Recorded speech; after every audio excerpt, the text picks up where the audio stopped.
গরুর দাম মোটামুটি আমি বলবো রিজনেবল, কিন্তু একটু ভোক্তাদের দিকে একটু বেশি সুবিধা পাচ্ছে। মানে দাম এখানে গতবারের থেকে আমার মনে হলো যে দাম একটু কম। আপনারা কি আমার সাথে এগ্রি করেন কি করেন না?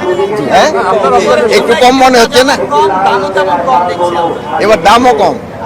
বড় গরু কিনতে মানুষ ভয় পাচ্ছে কেন? আসলে অনেকে বলতেছে যে বড় গরু ভয় আগে হলো দুর্নীতির টাকা ভরা ছিল পকেটে, এখন তো দুর্নীতির টাকা নাই, এখন এই জন্য বড় গরু কিনতে পারতেছে না।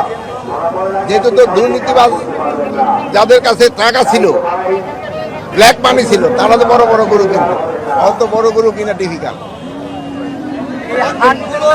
কিন্তু তারপরে আছে আমাদের দেখো সৎ পয়সা আছে, তারা অনেকে বড় গরু কিনবে।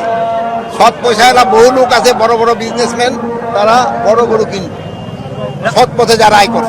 রাজধানীর যেসব হাটগুলোতে আছে সেগুলোর নিরাপত্তা কেমন দেখলেন আপনি? আমি তো নিরাপত্তা বাহিনীর প্রধান হিসাবে আমি তো ভালো দেখলাম। আপনারা বলেন কোনো নিরাপত্তার ঘাটতি আছে কিনা? আপনি বলেন নিরাপত্তার কোনো ঘাটতি আছে কিনা? এটা ওই মিটিং এর সময় বলা হয়েছিল, এটা ক্ষেত্রে আমরা বলছি জায়গার জন্য আলাদা ভাড়া নিতে পারবো না।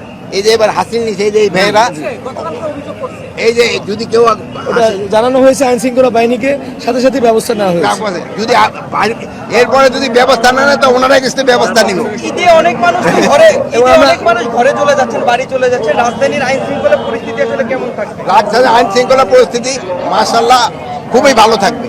যেহেতু আমাদের আপনারা সবাই ছুটি চলে গেলেও আমাদের ইউনিফর্ম বাহিনী কিন্তু থেকে যেতেছে, এই জন্য কোনো অসুবিধা হবে না। আচ্ছা, আরেকটা জিনিস সেটা হচ্ছে হ্যাঁ?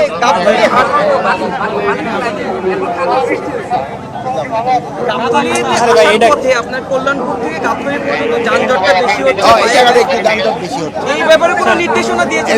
অতিরিক্ত যাত্রী যেহেতু এই যানজটটা কিছুক্ষণের ভিতরে কমে যাবে। আমরা কাজ করছি নিরলসভাবে।